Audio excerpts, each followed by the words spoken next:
بسم اللہ الرحمن الرحیم وصلی اللہ تعالی علیہ وسلم۔ حضرت ابو سعید خدری رضی اللہ تعالی عنہ سے روایت ہے کہ رسول اللہ صلی اللہ علیہ وسلم نے ارشاد فرمایا کہ یقیناً ایسا ہوگا کہ تم یعنی میری امت کے لوگ اگلی امتوں کے طریقوں کی پیروی کرو گے، یعنی قدم بقدم چلو گے، یہاں تک کہ اگر وہ گھسے ہوں گے گوہ کے بل میں تو اس میں بھی تم ان کی پیروی کرو گے۔ عرض کیا گیا کہ اے خدا کے رسول، کیا یہود و نصارہ مراد ہیں؟ آپ نے ارشاد فرمایا تو اور کون؟ رسول اللہ صلی اللہ علیہ وسلم نے جس طرح عقائد و ایمانیات، عبادات، اخلاق اور معاشرت اور معاملات، امر بالمعروف نہی عن المنکر اور جہاد فی سبیل اللہ وغیرہ کے بارے میں ہدایت دی اور امت کی رہنمائی فرمائی، اسی طرح مستقبل میں واقع ہونے والے دینی زوال و انحطاط، تغیرات اور فتنوں کے بارے میں امت کو آگاہی دی ہے اور ہدایت فرمائی ہے۔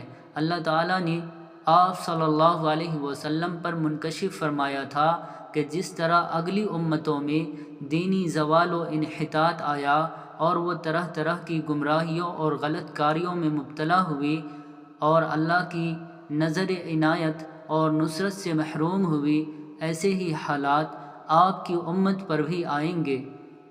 اس انکشاف و اطلاع کا مقصد یہی تھا کہ آپ صلی اللہ علیہ وسلم امت کو آنے والے اس خطرے سے آگاہ کرے اور اس بارے میں ہدایت دے۔ شبر کہتے ہیں بالشت کو، ذراع کے معنی ہاتھ کی انگلیوں کے سرے سے لے کر کہنی تک کی مقدار، جو ٹھیک 2 بالشت برابر ہوتی ہے۔ حدیث کے الفاظ شبرن شبرن و ذراعن بذراعن، اس کا مطلب بالکل وہ ہے جو اردو محاورے میں قدم بقدم ہوتا ہے۔ رسول اللہ صلی اللہ علیہ وسلم کے ارشاد کا مطلب یہ ہے کہ یقیناً ایک وقت ایسا آئے گا کہ میری امت کے کچھ لوگ اگلی امتوں کے گمراہ لوگوں کی قدم بقدم پیروی کریں گے، جن گمراہیوں اور غلط کاریوں میں وہ مبتلا ہوئے تھے یہ بھی ان میں مبتلا ہوں گے، یہاں تک کہ اگر ان میں سے کسی سرپھرے پاگل نے گوہ کے بل میں گھسنے کی کوشش کی ہوگی تو میری امت میں بھی ایسے پاگل ہوں گے جو یہ مجنونانہ حرکت کریں گے۔ مطلب یہ ہے کہ اس طرح کی احمقانہ حرکتوں میں بھی ان کی پیروی اور نقالی کریں گے۔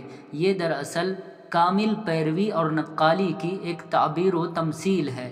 آگے حدیث میں ہے کہ حضور صلی اللہ علیہ وسلم سے یہ ارشاد سن کر کسی صحابی نے عرض کیا کہ حضرت، ہم سے پہلی امتوں سے کیا یہود و نصارہ مراد ہیں؟